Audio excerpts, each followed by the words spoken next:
Continuando con la explicación del funcionalismo. Como les decía, el funcionalismo parte de una teoría sociológica, propiamente de la teoría del funcionalismo estructural.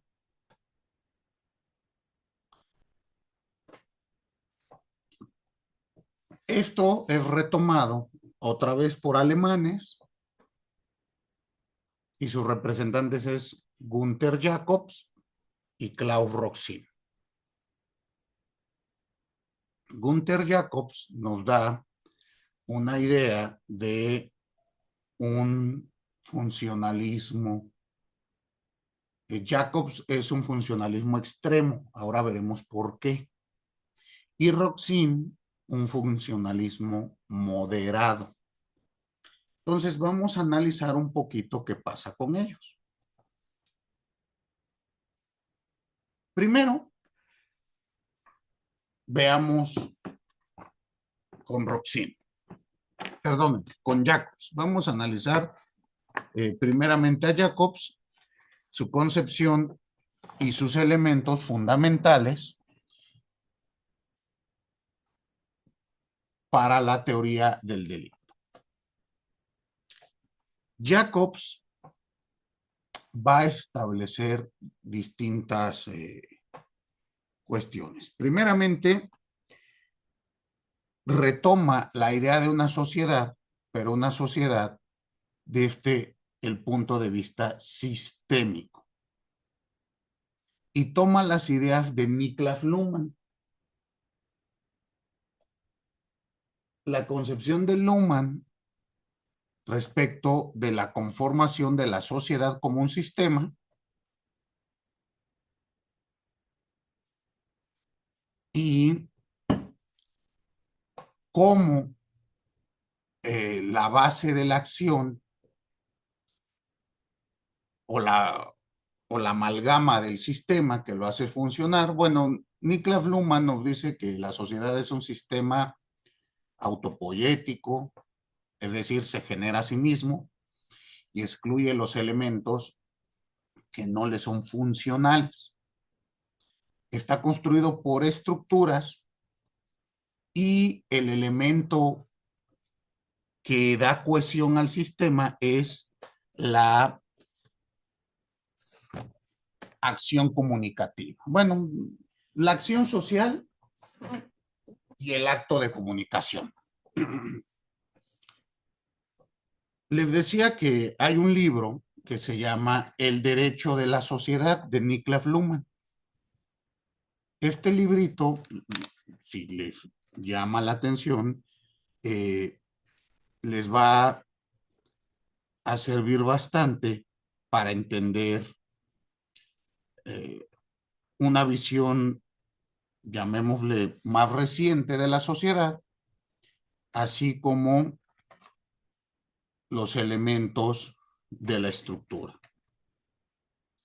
Entonces, como les decía, la idea de tener una sociedad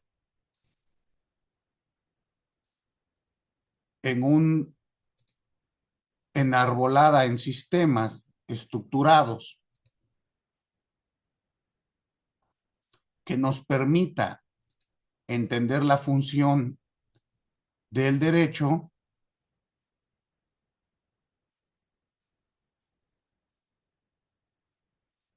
vamos a entender que se desarrolla en un subsistema. El derecho es un subsistema social y por lo tanto vamos a analizarlo, que va a trabajar en las estructuras. ¿Qué quiero decir con esto? Que pensemos la función propiamente del derecho penal. Y ahí es donde entra Jacobs. Retoma estos postulados y va a establecer el subsistema del derecho penal y su función en la sociedad. ¿Qué quiere decir esto? ¿Cómo vamos a trabajar estructuralmente dentro de la sociedad? Y lo primero que hace es repensar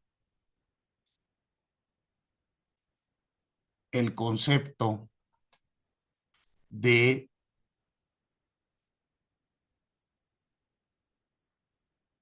el sujeto penal. Me refiero propiamente al sujeto que comete la conducta. ¿Qué quiere decir esto?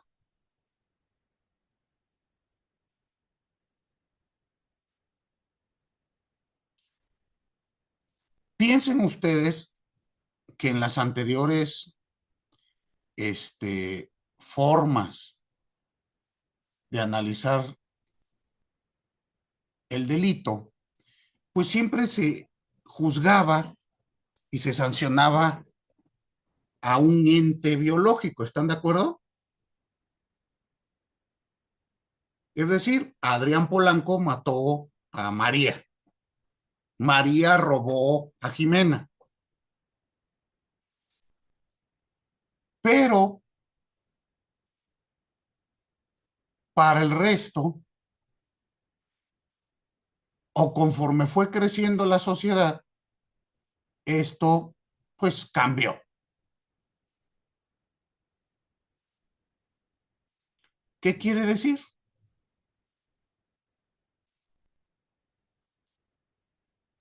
Que poco a poco nos, para la dogmática penal, nos dimos cuenta que no es suficiente con este concepto. Es decir, al día de hoy, la realidad nos ha llevado a pensar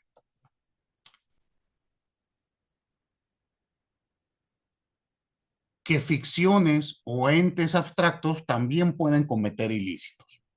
Doy el caso, hoy en día lo tenemos en nuestro Código Penal y en nuestro Código Nacional de Procedimientos Penales.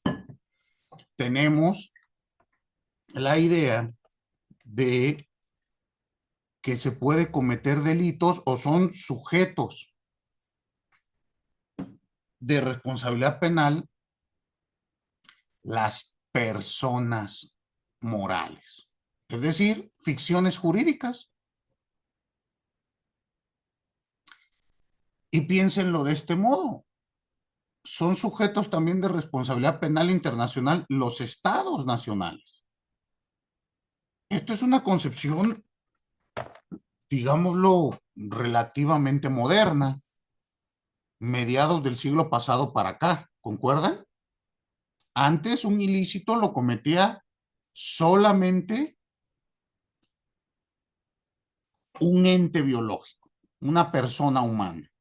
Hoy en día podemos hablar de estas nuevas consideraciones. Por lo tanto, lo primero que cambia es la idea de persona jurídico penal. Para Jacobs, una persona jurídico penal. Y obviamente estoy hablando de la persona jurídico penal activa, es decir, aquel que puede cometer o no un ilícito. Para Gunther Jacobs, la persona jurídica penal activa es el autor o partícipe del delito. ¿Y qué características va a tener? Uno, dispone de la competencia para enjuiciar de modo vinculante la estructura de lo social.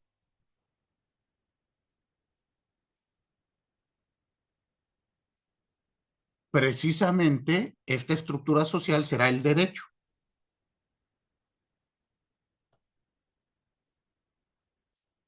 Por lo tanto,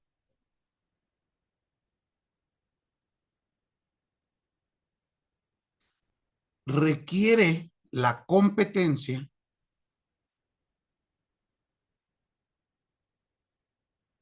para establecer un reconocimiento social como ciudadano pleno.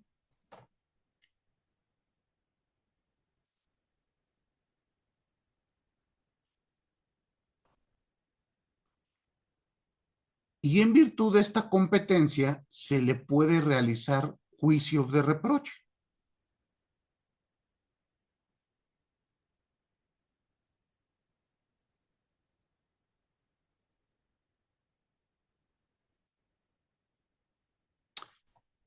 Entonces, primeramente, vamos a notar que para Jacobs se va a hablar de una capacidad de entender los elementos sociales respecto del reproche. Retoma las ideas de imputabilidad y de inimputabilidad, consecuentemente, para poder analizar esto. Es decir, el sujeto de derecho penal activo será una persona jurídica.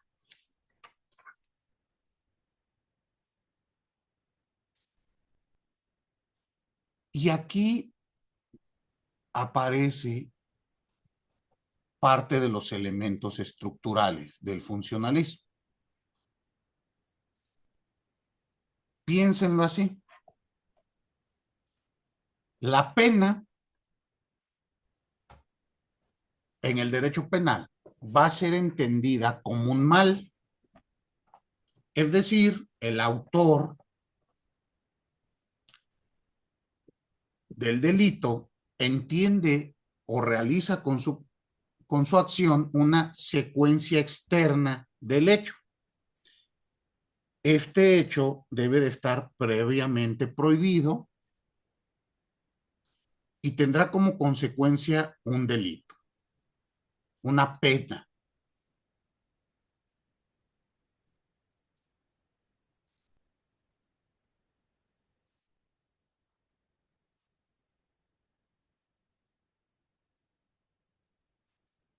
¿Qué quiero decir con esto? Que la pena se va a producir a consecuencia de la irracional secuencia de dos males. Y fíjense que aquí se retoma los postulados de Hegel. Como les dije al inicio de estas explicaciones, hay que entender que para el aspecto penal funcionalista retoma las ideas del finalismo. Para entender el funcionalismo debemos de entender el finalismo. No hay un giro de 180 grados. Lo que hace el funcionalismo es utilizar la teoría finalista, los postulados, aplicados a una estructura social. Entonces, no va a cambiar propiamente las ideas que ya conocemos del delito. Lo que hace es agregar elementos distintos. ¿Esto sí queda claro?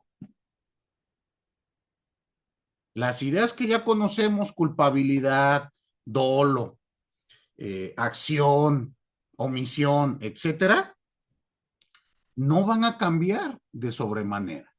Lo que cambia aquí, por ejemplo, en Jacobs, es la idea de juicio de reproche. ¿Cómo se realiza? ¿Cómo se hace?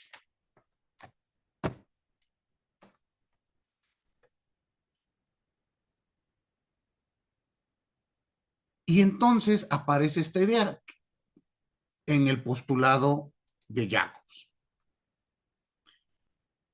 ¿Cuál es la base de la pena? La comprensión comunicativa. Es decir, el sujeto de derecho penal debe de comprender socialmente por qué ocurre o no el reproche. Y aquí va a aparecer un elemento fundamental, la imputación objetiva, que es, digamos,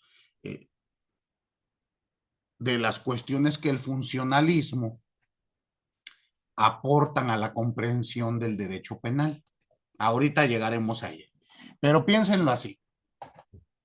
Cuando hablamos de la comprensión,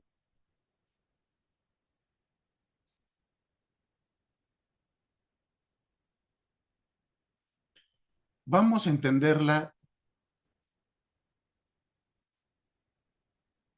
como un acto del habla. Nosotros como cuando estamos en una sociedad, en esta estructura, recuerden, jugamos roles, tenemos funciones.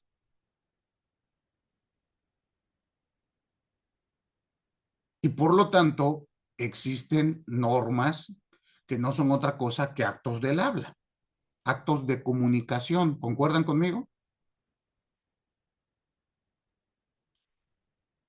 Y cuando incumplimos una prohibición, que es parte de un acto de comunicación, pues vendrá en su momento algún reproche.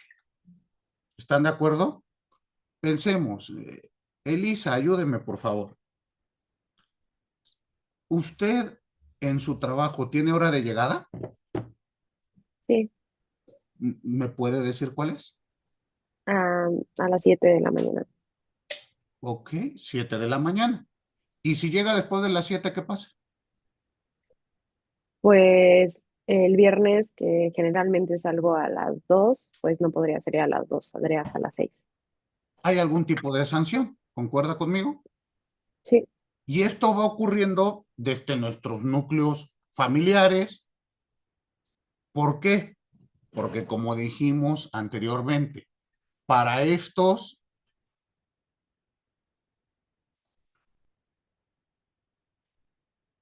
para la función estructuralista,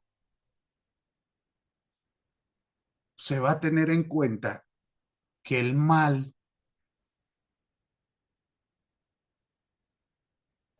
es parte de la sociedad, forma un subsistema. Nuestra idea es evitarlo.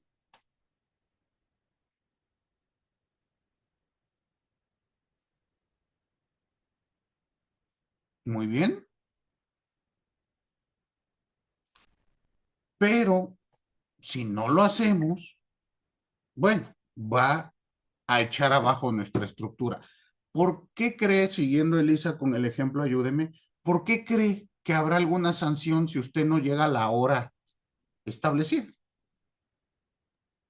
pues justo para, o sea, es un método de prevención para que la gente llegue a su hora, o sea, Sí, que sí, pero esa sería la pena, la consecuencia, pero ¿por qué cree que exista la norma? pues para asegurarse que las personas lleguen a la hora que tengan, que tienen que llegar y que sepan que tienen que llegar a esa hora. Pero ¿por qué tendrán que llegar a esa hora? ¿Cuál será la razón de llegar a esa hora? Piense usted, el tipo penal, el que prive de la vida a otro se le impondrá de 8 a 20 años de prisión. ¿Cuál será su función en el sistema? Pues, o sea, para mí es mantener el orden y prevenir. Justo evitar que la estructura se desplome. No sé en qué trabaje usted, pero pensemos, pues necesito que estés aquí a las 7 porque tal vez a las 8 ya necesito que tal actividad esté realizada, ¿no?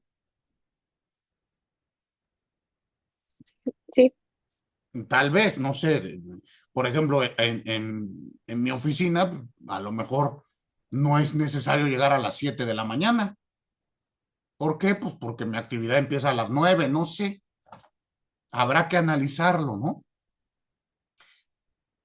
Bueno, esto si lo subimos a la estructura de acuerdo con Jacobs, nos va a traer varios elementos.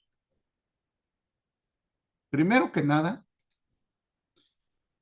la pena es una muestra de la vigencia de la norma a costa de un responsable. De ahí surge un mal, pero la pena no ha cumplido ya su cometido, sino que con la estabilización de la norma lesionada se logra el cometido. Vamos a ir explicando esto poco a poco. ¿A qué se refiere el autor? Piénsenlo así. Para Jacobs,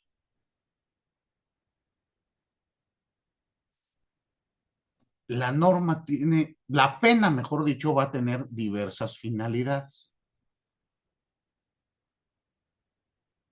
Dentro de ellas, uno, una prevención especial. Y dos, una prevención específica. ¿Qué quiere decir con esto? Como decía usted, Elisa, bueno, vamos a mantener el estado de paz. La pena debe de ser ejemplificativa para que no se vuelva a cometer la sanción. Y a lo mejor sacrificamos a uno para que entiendan todos. ¿Sale?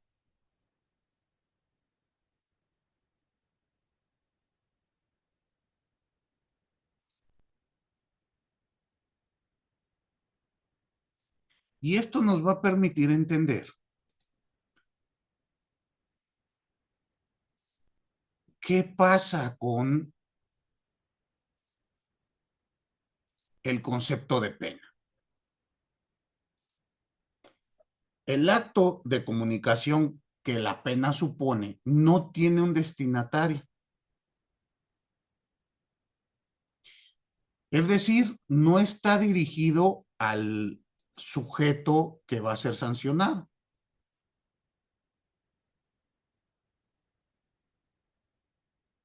sino que el destinatario es la comunidad.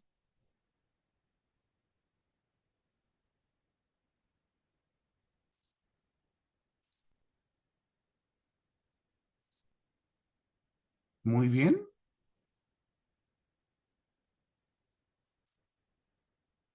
Por lo tanto, la prevención, como les decía, es una prevención general. Su función es justo esa. Tengamos un ejemplo y de ahí veamos qué ocurre.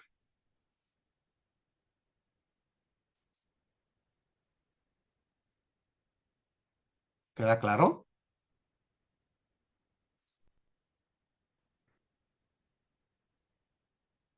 Ahora,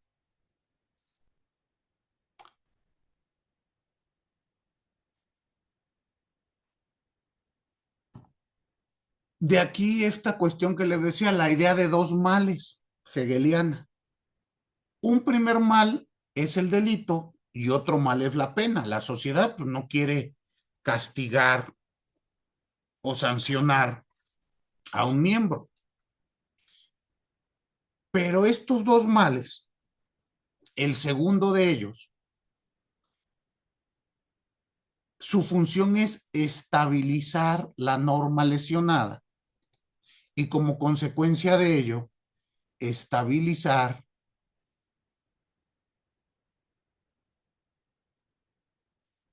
la sociedad.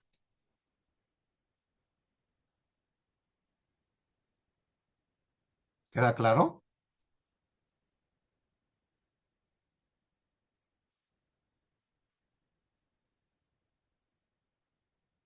Jacobs afirma que la pena funciona a costa del delincuente. aquí cambia el postulado, ya no es en contra del delincuente, ya no es un reproche o una desvalorización de su conducta, sino es a costa, es decir, en función de.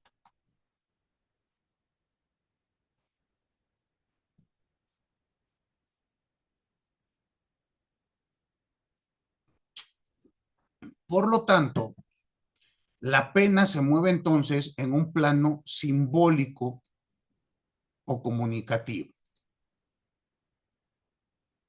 no únicamente en un plano eh, normativo, como lo venían haciendo las otras teorías.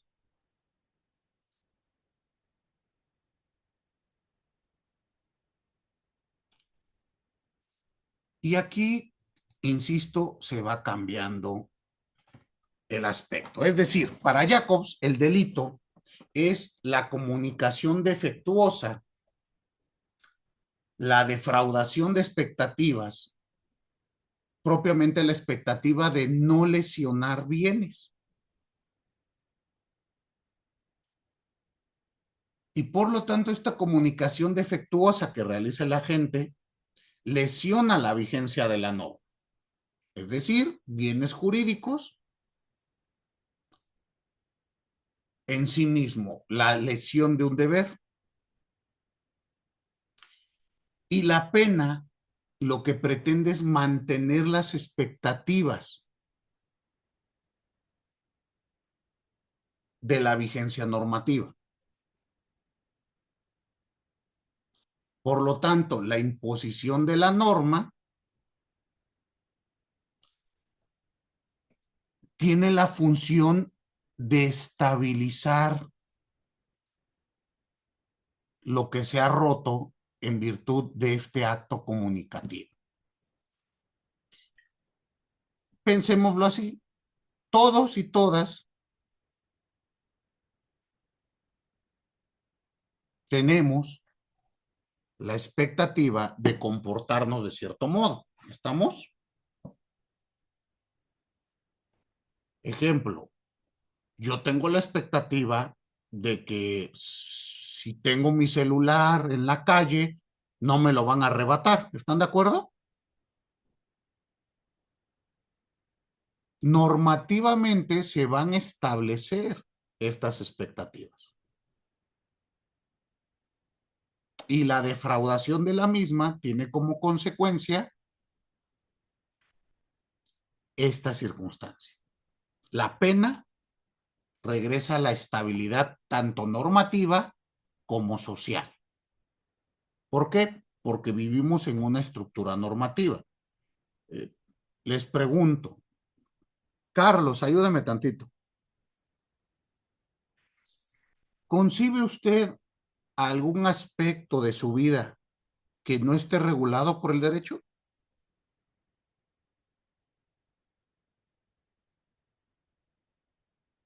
No, porque incluso hasta las creencias religiosas, bueno, sería, se podría decir que somos libres incluso en eso.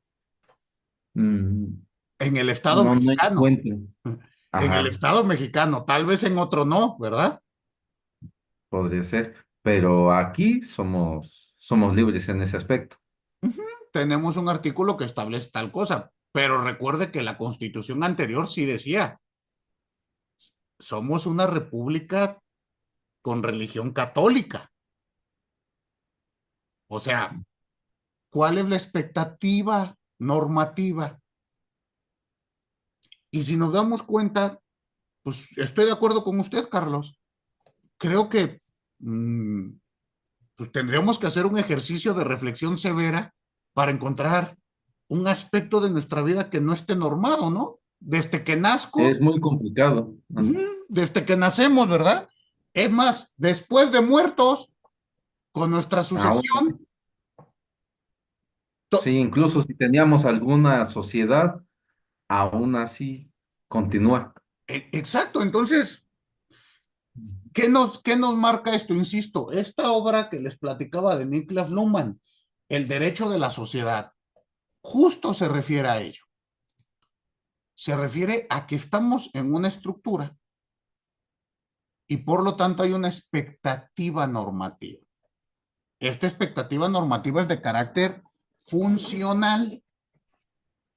Trabajamos, servimos o hacemos de acuerdo a las funciones e igual normativamente. Nos permite tener expectativas. La pena va a fungir como este elemento.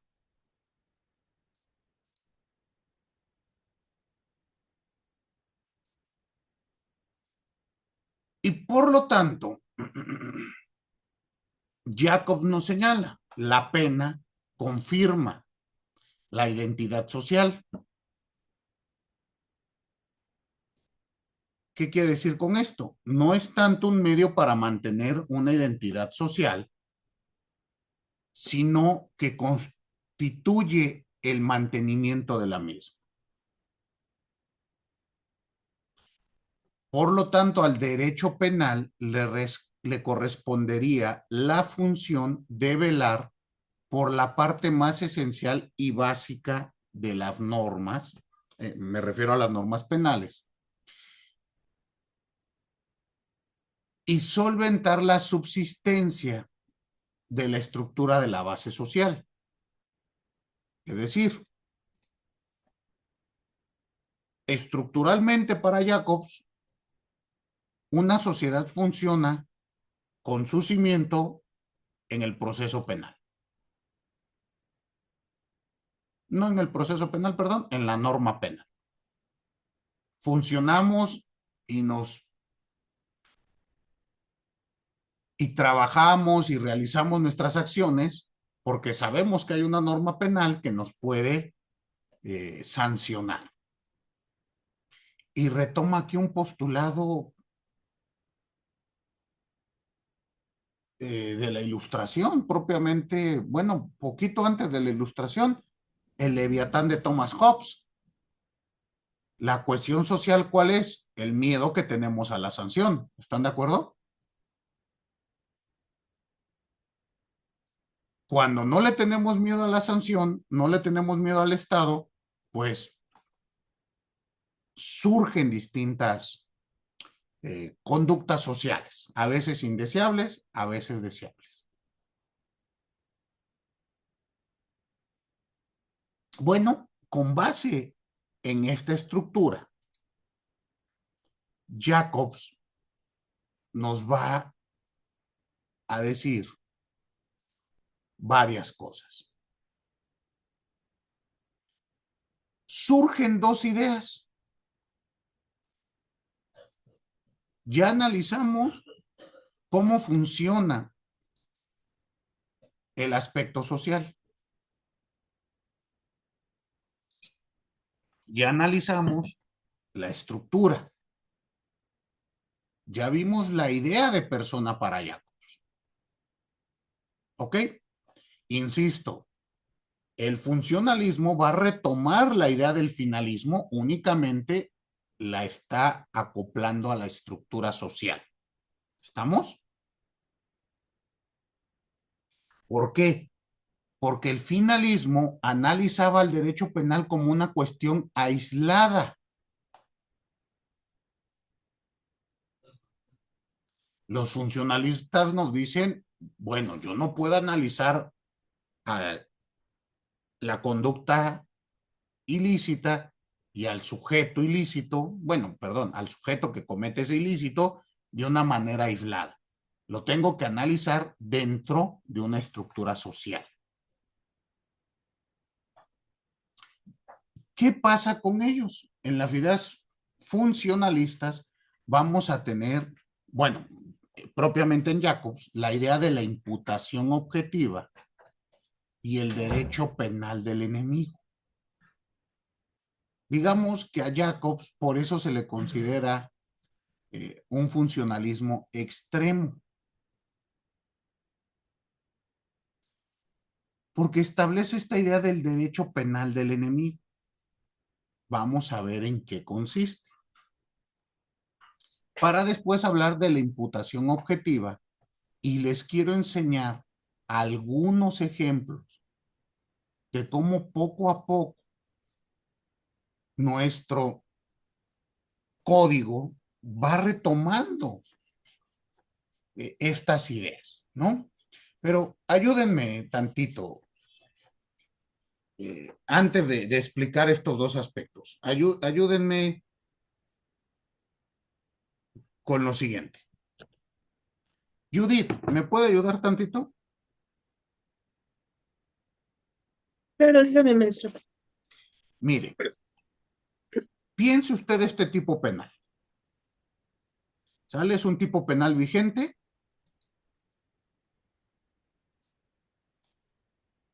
En el Código de la Ciudad de México. Y quiero que me ayude a analizarlo desde las teorías anteriores. Causalismo, neocausalismo y finalismo.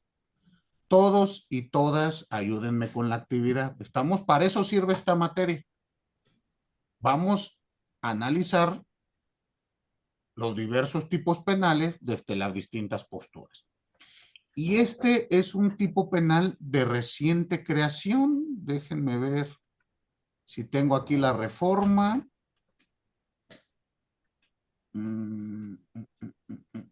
Bueno, no me aparece en este documento que tengo abierto, pero recuerdo que no tendrá 10 años el tipo penal. Miren, leo. Código Penal Ciudad de México, artículo 329 bis. Dice, al director responsable de obra o corresponsable de obra que autorice o permita el desarrollo de una construcción de la que otorgó su responsiva, sin apego a la licencia, autorización, permiso, registro o a la normatividad vigente relativa al desarrollo urbano, construcciones, inmuebles y ordenamiento territorial del Distrito Federal, se le impondrá de 4 a 6 años de prisión y de 1,000 a 10,000 días multas, así como la suspensión para desempeñar la profesión u oficio hasta un periodo igual a la pena de prisión impuesta. Este es el tipo base. Ya después vemos la siguiente hipótesis normativa. ¿Cómo ve este tipo, Judith? ¿Cómo lo analizaría usted desde el causalismo? Desde el causalismo, su conducta consiste en que otorga una responsiva. Mm, mm, mm, mm. Pero ¿cuál Ah, sería el juicio de reproche? Desde el causalismo y juicio de reproche, Ujú. mm, pues es que tiene la voluntad y produce la acción. Entonces, desde que otorga esa responsiva, sin el apego a la licencia, Ujú. está consciente.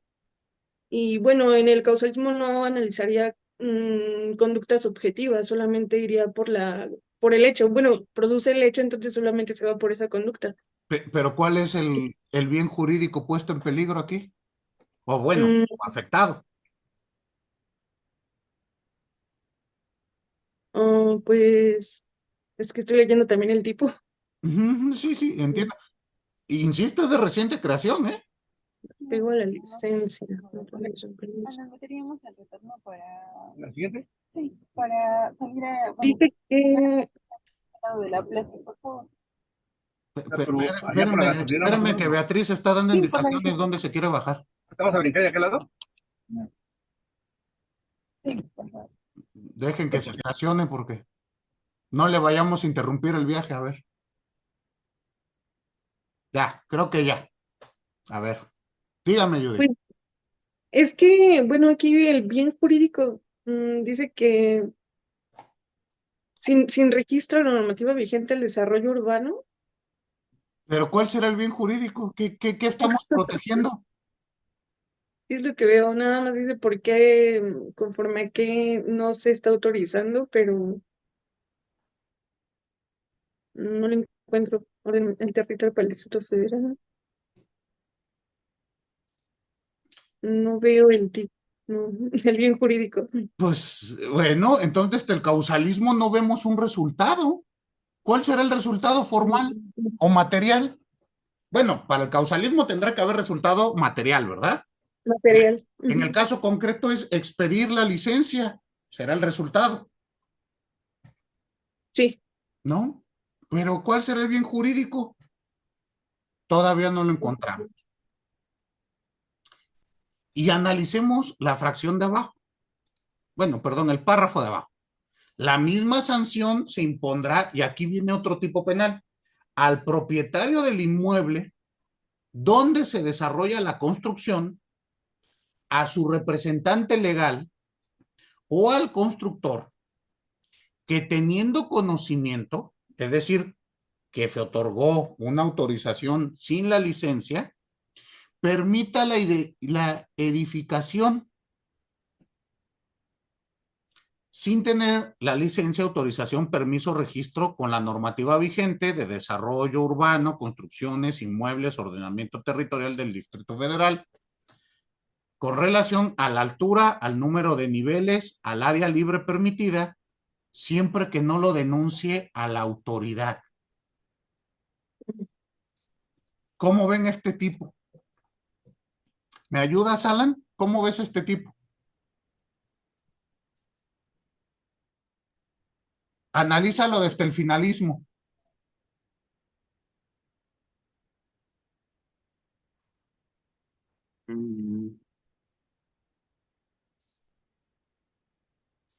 Estoy abriéndolo, ¿eh? Mándeme. No, estoy abriendo el código penal nada más para tenerlo a la vista. Ya.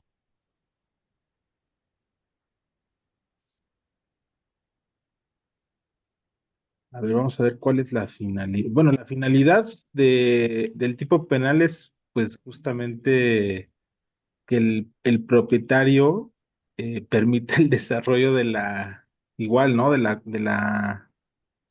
Si donde se desarrolla la construcción, su representante legal o constructor, que teniendo conocimiento, o sea, que dé la autorización de la construcción. Ese sería, desde el finalismo, sería la finalidad, digamos, de la conducta del sujeto activo, es decir, que permita nada más propiamente, digamos, la edificación en su propiedad, ¿no? A pesar de que sabe que no hay una licencia o autorización. Me parece que ya se llega a un extremo con esto, no sé. Por eso, pero es norma vigente, ¿están de acuerdo? Sí, digo, ¿Y, y saben a quién le aplicaron este tipo penal? A la doña del Retsamen. Sí, se acuerdan que fue el Retsamen, ¿verdad? sí, que se cayó la escuela, ¿no? Justo. Imagínense, se cae un inmueble a consecuencia de un hecho telúrico.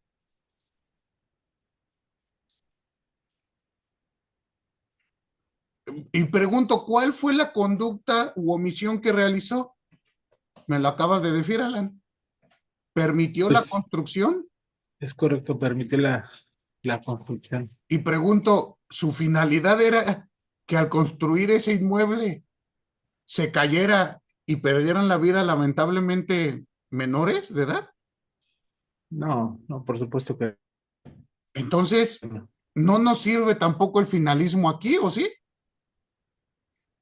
No, no, pues por la conducta, bueno, la finalidad de la conducta, pues era más bien que la escuela, por ejemplo, en este caso, pues tuviera la infraestructura que ella quería que tuviera, ¿no? Pero de ahí a que quisiera la muerte de los niños, no, para nada. No, y la persona está en la cárcel, ¿eh? Y el director responsable de obra estuvo en la cárcel. Pero no nos sirve entonces ni el finalismo, ni el causalismo, ni el neocausalismo para analizar este tipo. Entonces esto es una cosa distinta. Y aquí es donde entra el funcionalismo. ¿Sí se dan cuenta? Porque aquí lo que vamos a hablar es que hay una expectativa normativa. La expectativa normativa es que toda construcción respete los reglamentos para edificar un bien inmueble. ¿Están de acuerdo?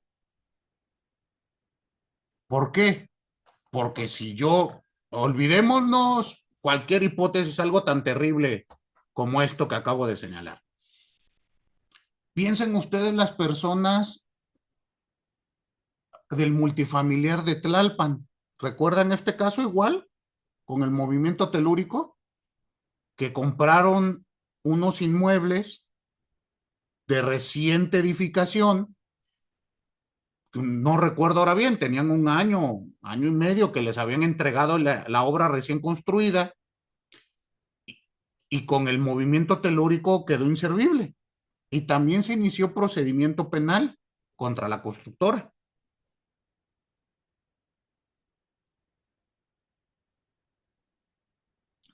¿Sí estamos? Entonces, pues, ¿cuál es la expectativa normativa? Que si yo compro un inmueble, pues el inmueble esté en condiciones para que viva en él, ¿no? Que si yo entro a una plaza comercial, pues que la plaza comercial no se me caiga en la cabeza. ¿Por qué? Pues porque tenemos un rol social, tenemos una función.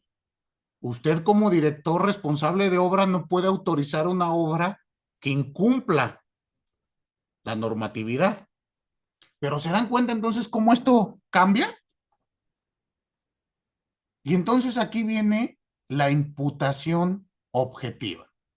Y miren, insisto, no crean que estas son cuestiones que no se debaten en actualidad.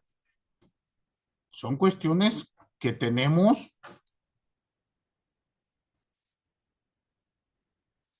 que debatir muchos días. Miren, les acabo de mandar al chat, déjenme ver, les mando un rubro de tesis.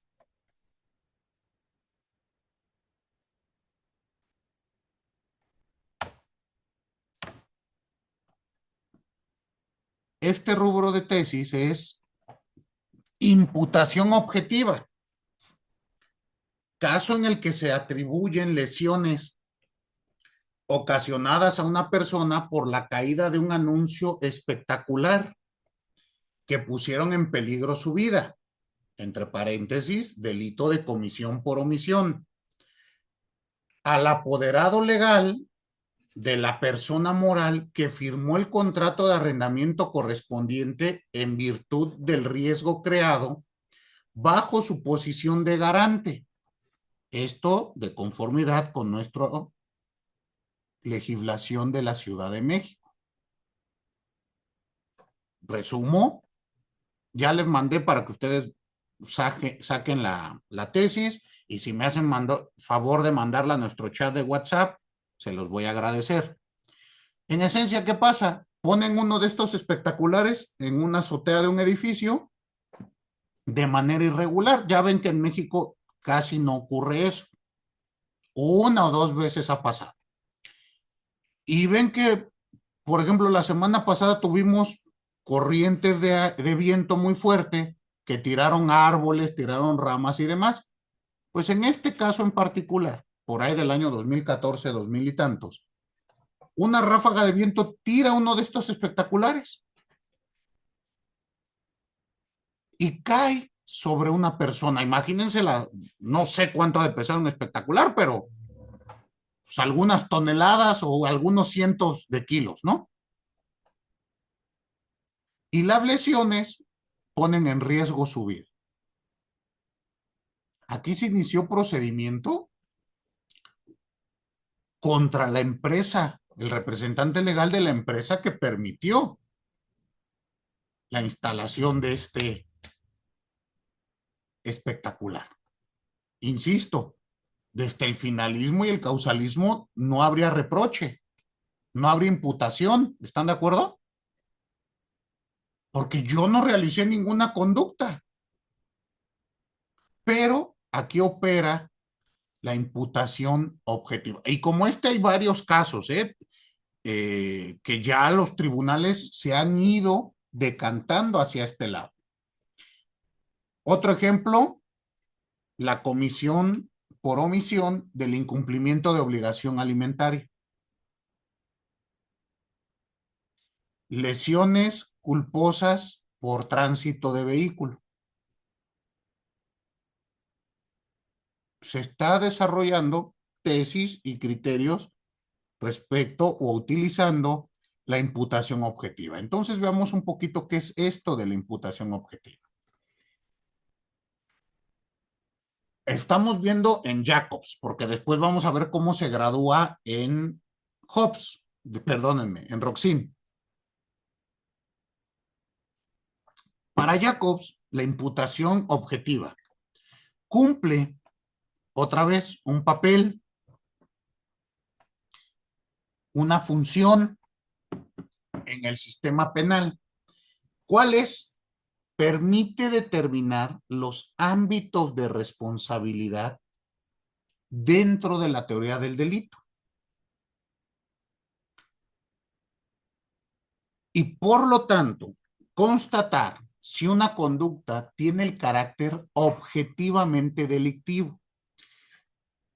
¿A qué atañe esta objetividad? A lo realizado, no a la persona. Entonces, analicemos un poquito esto. Piense usted, incumplimiento de obligación alimentaria, ¿no? Normalmente decimos, es que el juicio de reproche consiste en que usted tiene la obligación. Pues eso no es objetivo, ¿sí? Sería subjetivo. Bueno, ¿pero qué realicé? Ah, una conducta omisiva. ¿Y qué es lo que pone o lesiona al bien jurídico tutelado? ¿Que yo tenía una obligación y la incumplí? ¿O mi conducta omisiva? La conducta omisiva, ¿no? Entonces, ¿qué pasa con la imputación objetiva? Primero, se divide en dos niveles. El primer nivel es la clasificación del comportamiento como típico. ¿A qué se refiere? Que debe de haber un tipo penal que establezca que este comportamiento es contrario a la norma penal. Entonces, primer elemento. Segundo elemento, la constatación que el resultado producido queda explicado precisamente por el comportamiento objetivamente imputable. Y a esto se le llama imputación objetiva del resultado. Entonces, recapitulando las dos fases de la imputación objetiva es, en un primer lugar, la imputación objetiva del comportamiento y en un segundo lugar, la imputación objetiva del resultado.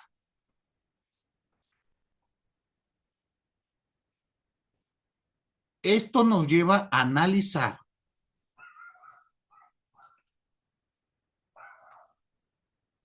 dónde se va a estudiar para esta teoría estos diversos elementos.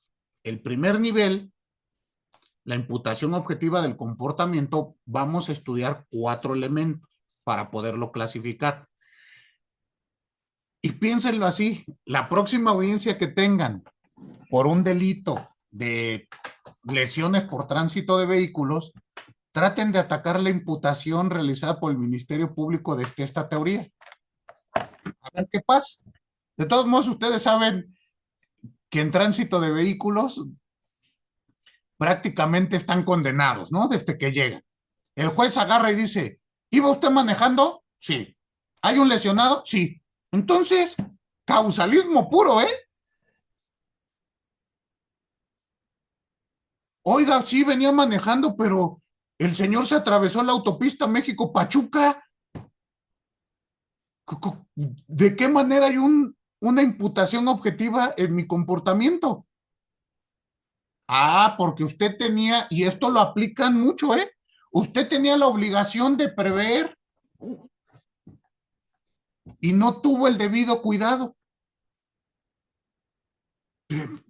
Pero no puedo prever lo imprevisible. ¿Concuerdan o no? Y los van a vincular. Entonces, pues planteen tantito el debate hacia otro lado, pues no hay una imputación objetiva. ¿Por qué? Ah, porque ustedes me van a decir, ay, maestro, pues yo no voy a ir a discutir doctrina en un juzgado. Si no lo discuto en mi clase, menos en un juzgado. ¿Están de acuerdo? Mira, a Ariana le da risa, porque dice, esto no sirve para nada, estamos perdiendo el tiempo. Pero a ver, piénsenlo así, ayúdenme. Abran su código penal de la Ciudad de México y váyanse al artículo 16. Fracción primera, inciso C. ¿Quién me ayuda a leerlo?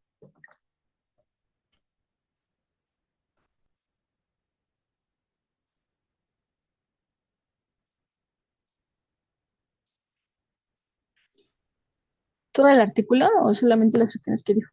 La fracción primera, inciso C, por favor, si es tan amable. Dice, es garante del bien jurídico, inciso C, con una actividad precedente, culposa o fortuita, generó el peligro para el bien jurídico. Estamos hablando de la comisión propiamente de la calidad de garante.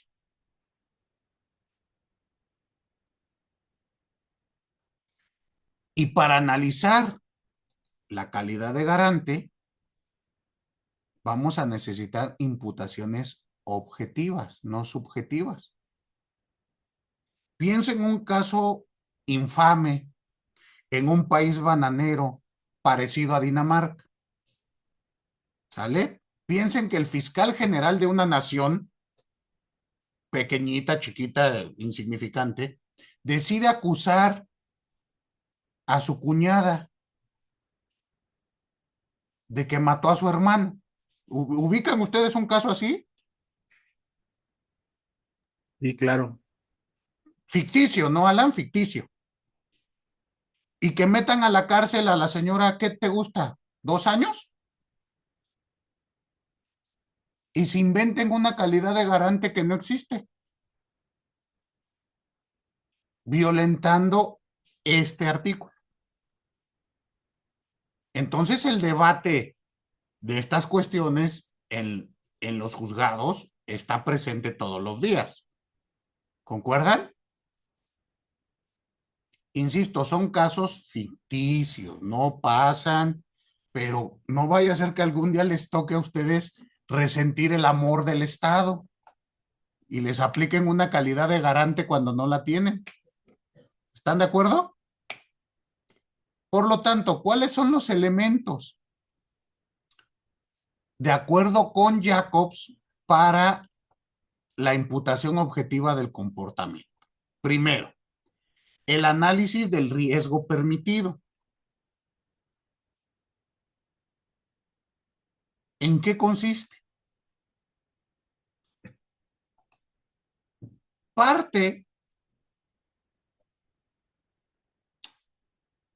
El riesgo permitido es el estado normal de la interacción que tenemos todos y todas. Debe de estar realizado o hecho desvinculado de una ponderación de intereses. Es decir, se trata de un mecanismo que nos permite analizar la configuración social históricamente aceptada en un contexto determinado. ¿Sale? O sea, la teoría del riesgo permitido es todos y todas, cuando interactuamos, pues existe cierto riesgo, ¿no? Que pase algo, pensémoslo. manejar un vehículo automotor. Elisa, ¿le parece a usted que manejar un vehículo automotor conlleva un riesgo? Sí, claro. ¿Cuál sería? Pues el de chocar o sea, justo atropellar a alguien o pues sí, no sé. Justo, ¿y cuál será el riesgo permitido? Pues En el esta conducta, usarlo, obviamente, en esa conducta. pues manejarlo, ¿no? Ok, pero me refiero en, o sea, socialmente, ¿qué riesgo aceptamos?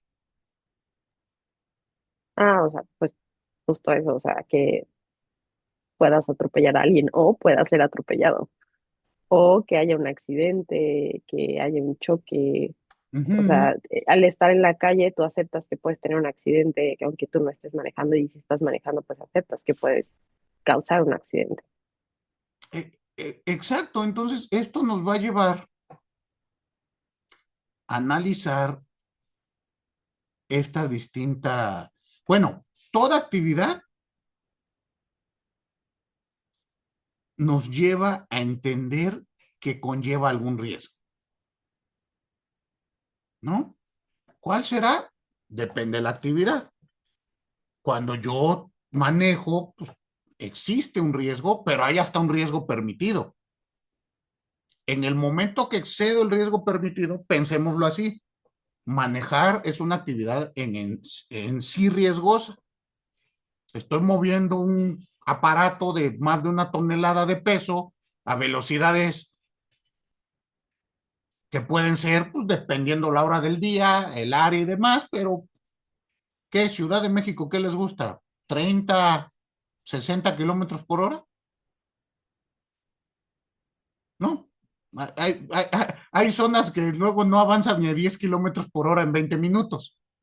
Pero pensemos, 120 kilómetros por hora, pues es una actividad que puede ocasionar cuestiones. Pero hay un riesgo permitido. Piénselo así. Alan, ¿cuál será el riesgo permitido de manejar un vehículo en una autopista federal? ¿Cuál será la velocidad? Pues igual, y justo iba a comentar la velocidad, pues es más alta y evidentemente frente a una situación como un transeúnte es difícil frenar, ¿no? O sea, también se puede volcar el camión, causar con un camión de carga pesada, pues dañar a otros vehículos más pequeños y producir algún, alguna lesión o la muerte de algunos conductores de otros vehículos. Me parece que ese es el riesgo en carretera, ¿no? Principalmente la velocidad que son otras. Ok, pero el riesgo permitido, ¿hasta cuánto será? ¿Qué nos establece el reglamento? Creo que la máxima son 110 en algunas carreteras. Ujú. Justamente establezcamos 110 kilómetros. Ese es el riesgo permitido. Si yo voy a 140 kilómetros por hora, ya no estoy en un riesgo permitido. ¿Está de acuerdo? Mi comportamiento se empieza a evaluar desde ahí. Piénselo usted, manejar en Ciudad de México, hay un reglamento de tránsito que nos va a ir señalando los riesgos permitidos y cuándo ya no es permitido. Piense usted, si yo manejo una motocicleta, el reglamento de tránsito me dice, no puedes ir entre carriles. Entonces, ya tengo un riesgo manejar la motocicleta y tengo un riesgo permitido, pero mi comportamiento sale del riesgo permitido, se vuelve un riesgo ya no permitido. Primer elemento para evaluar el riesgo, mi comportamiento. ¿Queda claro? Ulises, dígame, Profesor, dígame. yo tengo creo que un ejemplo respecto a esto. A ver. En la semana pasada hubo un caos aquí por Ecatepec, en la Avenida Central. y creo que se cayó un árbol en las vías del metro y mucha gente quedó varada en algunas estaciones. Entonces, pues no había transporte público que abasteciera a tanta gente. Y hubo algunas imágenes que circularon ahí en Facebook de unos camiones de basura que transportaron gente como colectivos, se siente colgada, y creo que eran camiones de basura. A eso no vi que se No, subieron. Vi que se no, subieron como no sé, fue por esto. a la plancha de un tráiler, ¿no? Sí, también. Entonces yo me puse a pensar, toda la gente lo vio como un gesto bueno, amable y amigable del conductor y demás, pero yo me puse a pensar, imagínense que se hubiera caído un fulano y se hubiera matado o lesionado, pues obviamente ahí el responsable absolutamente es el chofer, ¿no? Entonces yo creo que también va a la luz de esta teoría, o sea, el chofer tiene a lo mejor estado en funciones recogiendo basura, pero pues tiene un riesgo permitido de solamente transportar, incluso hasta sus colaboradores que andan colgados, yo los he visto, están colgados atrás de él, no sé si eso esté permitido incluso, ¿no? Si sea parte de su reglamento, de su contrato, que puedan ir colgados atrás de un camión de basura, los trabajadores incluso, pero si se cayera uno, pues el que se va a la cárcel es sin duda el conductor, ¿no? Entonces, como Claro. una conducta que pueda parecer a lo mejor noble o amigable, en realidad tiene una irresponsabilidad objetiva, ¿no? El comportamiento excede el riesgo permitido. ¿Sí me explicó? Piénsenlo así de sencillo. A mí me ha pasado. No sé, veo que todos ustedes todas y todas son muy jóvenes. Tal vez no tienen hijos, pero yo ya tengo hijos. Y una vez me pasó en una feria de estas, de carritos chocones y demás. Acá en la Ciudad de México, subí a mis hijos chiquitos a esos carritos chocones, que no tienen ninguna medida de seguridad. ¿Concuerdan conmigo? Es una lata donde nos podemos matar, pero nos gusta subirnos. Es un riesgo creado, ya ni siquiera permitido, ¿no? Porque yo me subí, nadie me mandó. Ok, y subí a mis hijos, sin cinturón de seguridad, sin nada, y se estrellaban y nos daba risa y todo. Bueno, una vez se me ocurre, no recuerdo en dónde estábamos, no era Ciudad de México, era aquí mismo en la República, y en otra feria, y me dicen, no se puede subir el menor, porque había un límite de estatura, y mi hijo obviamente no llegaba ahí, ¿no? Y le digo al señor que atiende, no importa, yo soy su papá y yo lo estoy autorizando. Y me dice, pues no es que usted lo autorice, pues es la seguridad del menor, porque el responsable si se lesiona voy a ser yo. Entonces, ahí estamos en estas circunstancias, justo lo que acaba de decir Ulises, ¿no? Pues dame un ray, güey, yo me trepo y vámonos. Pues sí, pero si te caes, el que va a responder tendré que ser yo. Entonces ahí viene ese tema. Miren, aquí hay otro ejemplo de la teoría de la imputación objetiva, igual, tesis, primer circuito. En el primer circuito esto está avanzando. Se los acabo de mandar y si me hacen favor de reenviar el texto a nuestro chat. ¿Qué dice esta tesis aislada? Dice, atipicidad del delito de homicidio culposo. Si no se acredita el elemento objetivo consistente en el nexo de riesgo, mejor conocido como imputación normativa del resultado a la conducta, se actualiza la causal relativa prevista en el artículo 29, apartado A, fracción segunda del Código Penal del Distrito Federal, aplicable a la Ciudad de México, con el diverso 405, fracción primera del Código Penal de Procedimientos Penales. Entonces, aquí encontramos estos elementos de análisis. Insisto, ya están en nuestros tribunales. Se está analizando con base a esto. Ya hablaremos de causal de atipicidad y analizaremos esta justo cuando veamos las causales de atipicidad en particular. Pero vayan ustedes viendo desde la imputación y la tipicidad. Entonces, bueno, este elemento, insisto, el riesgo permitido. El segundo, principio de confianza. Este se determina, bueno, el principio de confianza permite determinar cuándo existe, con ocasión del desarrollo de la actividad generada por el riesgo permitido, la obligación de tener en cuenta los fallos de otros sujetos que intervengan en esa actividad. ¿Y cuándo se puede confiar lícitamente en la responsabilidad de estos otros sujetos?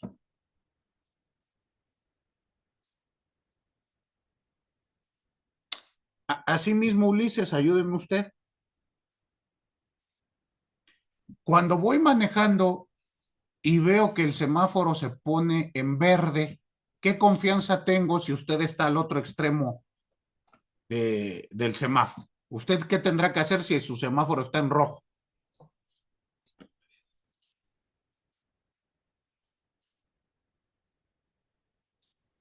Normalmente detenerse, ¿no? Yo tengo confianza en que usted va a realizar esa conducta. Por lo tanto, existe un riesgo permitido, y hay que analizar si la confianza que yo tengo fue lícita y permite confiar en la responsabilidad de estos sujetos. Si es ilícita, pues ya no estamos bajo este principio de confianza. Pero insisto, en los tránsitos de vehículos normalmente vamos a tener esta consideración. Y aquí nos sirve para analizar el tipo penal previo. En el comportamiento, cuando estábamos hablando de las licencias de construcción, ahora con base a esto, Alan, ¿qué me podrías decir con el principio de confianza? ¿Del qué? 329 bis.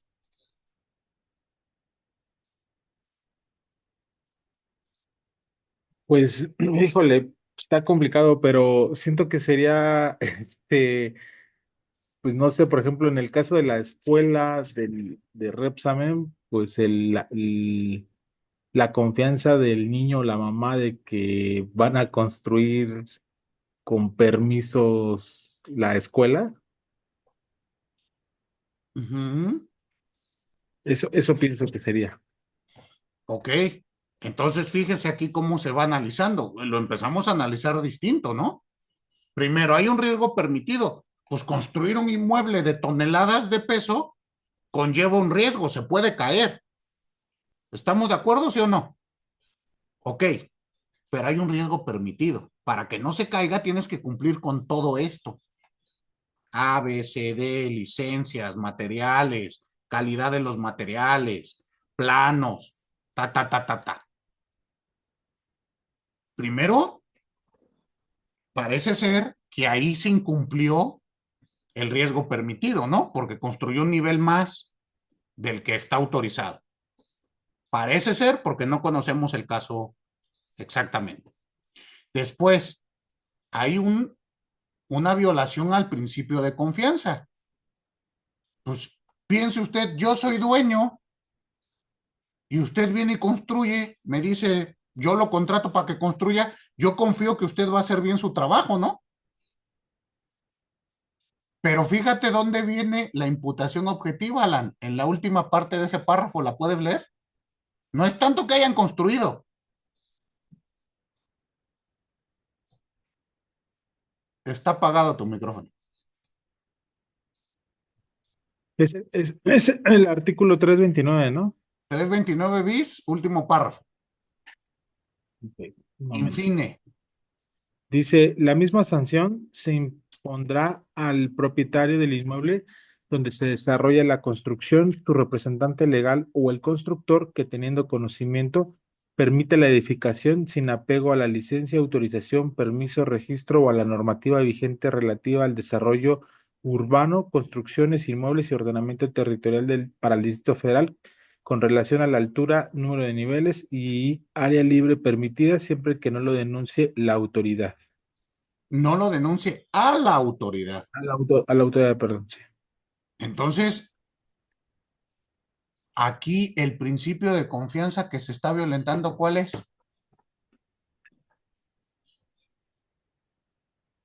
Que no lo denuncie. ¿Por qué? Porque igual, a ver, tal vez yo confíe en el director responsable de obra, ¿no? Porque yo no tengo los conocimientos para hacer un inmueble. ¿Estamos de acuerdo? Pero llego y veo que el inmueble es de 8 pisos y nadie en la colonia tiene 8 pisos. Pues tendría que irlo a denunciar, ¿sí o no?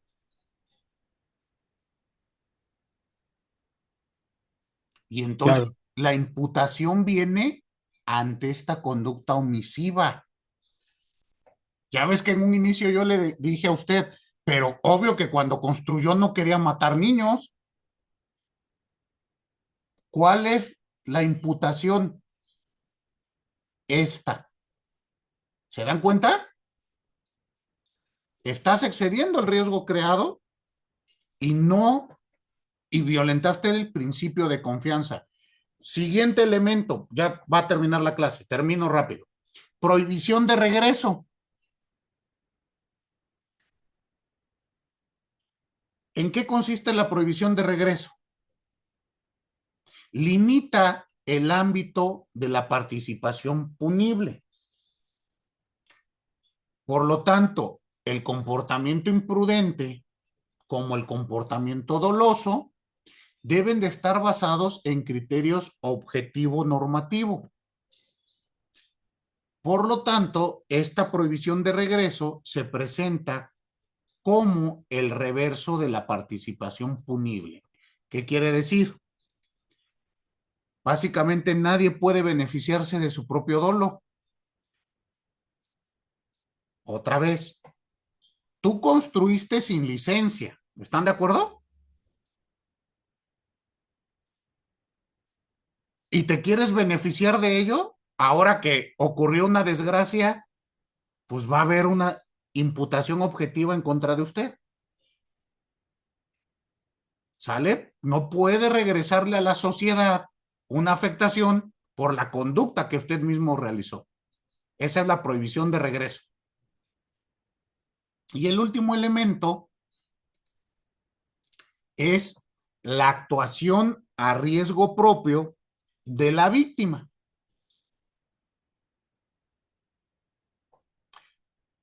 ¿Qué nos dice aquí? Hay que tener en cuenta la intervención de la víctima en el suceso. Aquí aparecen elementos valorativos para determinar cuáles son los límites a la libertad de actuación, que implica una responsabilidad. Piénsenlo otra vez en los delitos culposos de tránsito de vehículos. Si iba conduciendo mi vehículo, sí choqué con la moto, pero el motociclista venía manejando entre carriles, se pasó un alto y venía a exceso de velocidad. Pues el lesionado será el motociclista, ¿están de acuerdo? Pero hay que tomar en cuenta también